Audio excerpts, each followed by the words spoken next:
नमस्कार दोस्तों, आज हम पढ़ने वाले हैं नदियाँ। भारत देश की जो प्रमुख नदी हैं, जिसमें सबसे ज़्यादा क्वेश्चन आने वाले इन्हीं नदियों से हैं। लगभग आज हम 40 नदियों के बारे में पढ़ने वाले हैं, जिसमें भारत देश की सबसे बड़ी नदी जो है वो गंगा नदी है। तो भारत देश की नदियों को पढ़ने के पहले कुछ चीज़ें जान लेते हैं कि नदियाँ जो होती हैं वो गिरती कहाँ हैं। तो सबसे बड़ी बात है, बंगाल की खाड़ी में इधर गिरती है और इधर अरब सागर में गिरती है। तो अरब सागर में गिरने के लिए ये जो खाड़ी है, ये खंबात की खाड़ी है और ये कच्छ की खाड़ी है। इन्हीं तीन जगहें हैं जहाँ पर नदियाँ गिरती हैं। और अगर बात की जाए तो क्षेत्र, इधर का जो क्षेत्र है ये पाकिस्तान है और इधर से जो नदी आती है वो भी पाकिस्तान में गिरती है। तो पाकिस्तान से होते हुए अरब सागर में गिरे तो वो हम नहीं पढ़ेंगे, बस इतना बेसिक से पढ़ लेते हैं जिसमें 1 नंबर का सवाल आपके कंपटीशन सब्जेक्ट में आ सकता है। भारत देश की प्रमुख नदियाँ, तो समझते हैं कि ये जो नदी नाम है ये कैसे पड़ा। समझते हैं, ये है नदी। अगर नदी शब्द से ये मात्रा हटा दिया जाए तो बचेगा नद, और नद को पहले कहते थे नाद। अब समझिए इसको, नाद माने होता है आवाज। जहाँ पर नदियाँ गिरती हैं, जहाँ से नदियाँ चलती हैं, वहाँ एक आवाज़ आती है, कल कल कल। तो उसी आवाज़ को कहते हैं नाद, और वो बदलते बदलते हो गया नदी, जिसको अपभ्रंश कहते हैं। बदलने को क्या कहा जाता है? अपभ्रंश, परिवर्तन। तो आप ये बात शायद जान चुके हो कि नदियों का नाम कैसे पड़ा। नदियों का नाम इसीलिए पड़ा, जो परिवर्तन होता गया, जो नाद थी, जिस आवाज़ के रूप पे जो नाम रखा गया उसको नदी कहते हैं। तो भारत की जो प्रमुख नदियां हैं, इसमें सबसे ज़्यादा जिस नदी के बारे में बताया जाता है वो नदी है गंगा नदी। गंगा नदी गोमुख से निकलती है और उत्तर प्रदेश, बिहार होते हुए बांग्लादेश से बंगाल की खाड़ी में गिर जाती है। इतनी बात समझ लीजिए। मोटा मोटा अगर देखा जाए तो इसकी जो लंबाई है 2500 किलोमीटर की है। अब समझते हैं, गंगा नदी में सहायक नदियाँ बहुत सी नदियाँ सहायक नदियाँ हैं और बहुत सी नहरें इससे खुली हुई हैं, क्योंकि नहरों का कार्य होता है सिंचाई प्रबंधन का काम बढ़ाना। जो नहर होती है उसका मुख्य कार्य होता है सिंचाई। नहरों को खुदाने में जो कार्य किया गया, जैसे कि शारदा नहर है या इंदिरा नहर है, इन सब नदियों का जो कार्य है, भारत देश में सिंचाई सुविधा को सुलभ बनाने के लिए नदियों की खुदाई की गई थी। दूसरी बात, यमुना नदी इसकी सहायक नदी है। यहाँ से पनस नदी, सिंधु नदी, रावी नदी, ये सारी नदियाँ जाकर के गंगा में मिल जाती हैं और गंगा एक बिहार के होते हुए रास्ते से बांग्लादेश में होते हुए और ये बंगाल की खाड़ी में गिरती है। तो आप एक नदी को अच्छे से पढ़ लीजिए, वो ये है गंगा नदी।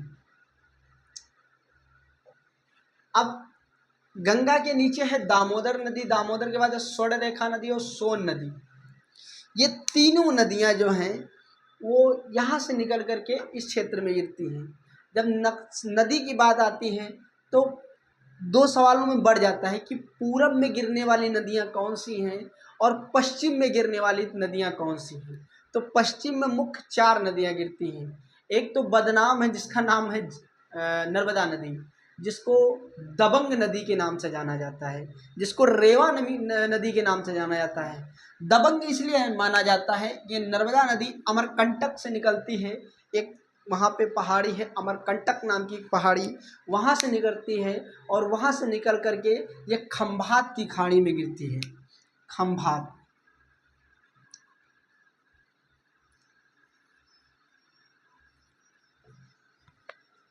खंभात की खाड़ी में गिरा के गिरती है।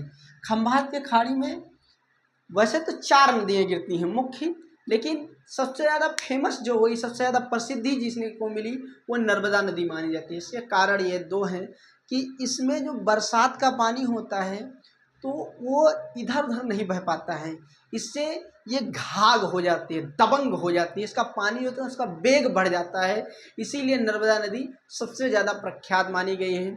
और पौराणिक की तो हम नहीं जाएंगे, क्योंकि इस समय हम जो नक्शा पढ़ रहे हैं वो पौराणिक नहीं है। तो नर्मदा नदी अमरकंटक से निकल करके खंभात की खाड़ी में गिरती है। ये कच्छ की खाड़ी है।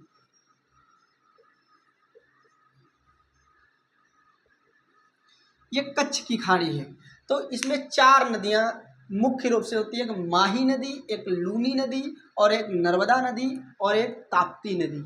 ये 4 नदियां पश्चिम से पश्चिम गिरती हैं। ये पूरब के क्षेत्र से निकल करके पश्चिम के क्षेत्र में गिरती हैं। तो अब हम अगर इतना पढ़ लिए तो एक बार और पढ़ लेते हैं। यहाँ पे एक पर्वत है जिसका नाम है आरावली। भारत का नहीं, पूरे विश्व ओवरऑल जितने देश है, सबसे पुरानी जो घाटी है वो है आरावली घाटी। समझ रहे हैं आप? अब यह है अमरकंटक, यह है आरावली। अब ये बात समझते जाइए। इसी के साथ एक और पढ़ लेते हैं। यहाँ पे केटू गाड़विन है। भारत की सबसे ऊंची चोटी जो मानी जाती है, केटू गाड़विन को माना जाता है। देखिए, कहा जाता है कि विश्व की सबसे ऊंची चोटी कौन है? वो मानते हैं सागरमाथा है। सागरमाथा क्यों लिखे हैं? सागरमाथा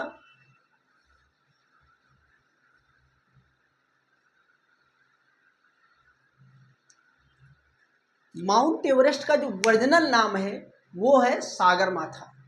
ये नेपाल में पड़ती है। निकलती तो भारत से है, लेकिन इसका जो ऊपरी छोर होता है वो जाकर के नेपाल में ख़त्म होता है। तो इसलिए इसको भारत की ऊंची चोटी नहीं मानी जाती है। भारत की जो ऊंची चोटी है वो केटू गाड़विन है। तो आप इतनी बात समझ आ गया होगा आपको।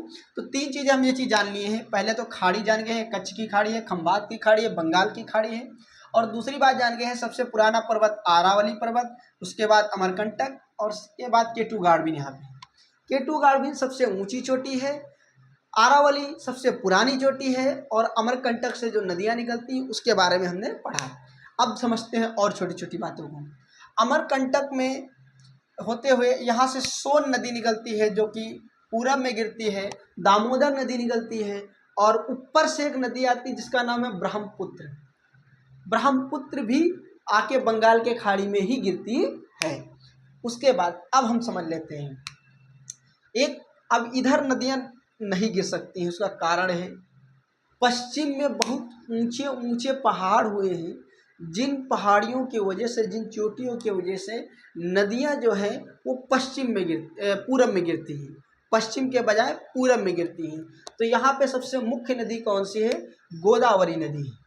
कौन सी नदी? गोदावरी नदी। गोदावरी नदी देखा जाए तो महाराष्ट्र से निकल करके और ये पश्चिम में गिरती है बंगाल की खाड़ी में। फिर एक कृष्णा नदी है। कृष्णा नदी के ऊपर एक नदी है पेनार नदी। पेनार नदी जो है ये भी पश्चिम से पूरब की ओर गिरती है।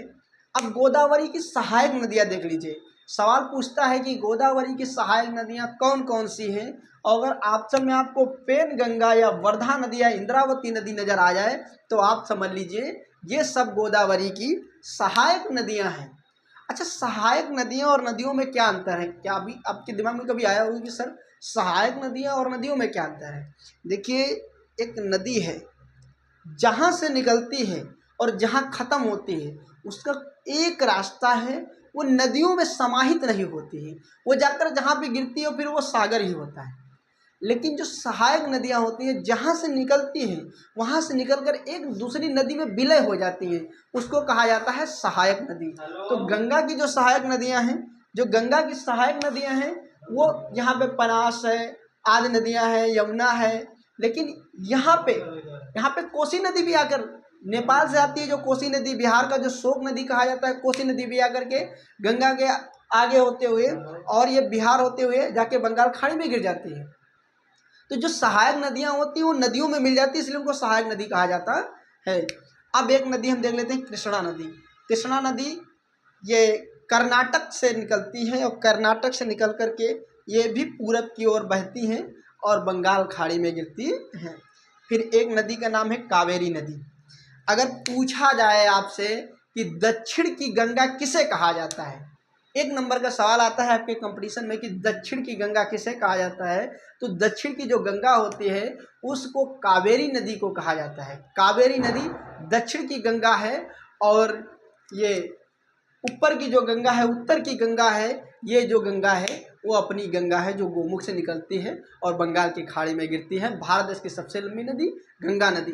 भारत देश की सबसे बड़ी नदी वो ब्रह्मपुत्र नदी है। तो आपके कितने सवाल कंप्लीट हो गए? भारत की सबसे बड़ी नदी ब्रह्मपुत्र नदी, भारत की सबसे लंबी नदी गंगा नदी, दक्षिणी गंगा जो है कावेरी नदी, और पश्चिम में गिरने वाली 4 नदियों के नाम तो माही नदी, ताप्ती नदी, नर्मदा नदी, लूनी नदी। ये जाकर के खंभात की खाड़ी में गिरती हैं और कच्छ की खाड़ी में गिरने वाली एक नदी है। इकलौती नदी क्या है कि वो वहाँ तक पहुँचती नहीं है, खंभात के रण में जाके समाप्त हो जाती है, वो लूनी नदी है। उसके बाद एक नदी है जिसका नाम वैगई है। वैगई नाम की नदी है जो कि तमिलनाडु से होते हुए पूरब में गिरती है। और एक नदी का नाम है पेरियर। ये बहुत बड़ी नहीं है और इसके बारे में नहीं पूछा जाता है। तो आज हमने क्या क्या पढ़ा? हमने पढ़ा 3 खाड़ियों के बारे में जाना, खंबात की खाड़ी, बंगाल की खाड़ी, कच्छ की खाड़ी। 3 चोटियों के बारे में जाना, मतलब पर्वतों के बारे में, जिसमें आरावली और ये अमरकंटक और केटू गार्वी, जिसके संग सागरमाथा को भी पढ़ें, और कम से कम 40 नदियों के बारे में पढ़ा। तो आज यहीं तक, हम मिलेंगे अगले क्लास में। अब की बार पढ़ने वाले हैं दर्रा, और दर्रा पढ़ेंगे इसके बाद, उसके बाद फिर जो नया क्लास होगा फिर देखा जाएगा। धन्यवाद।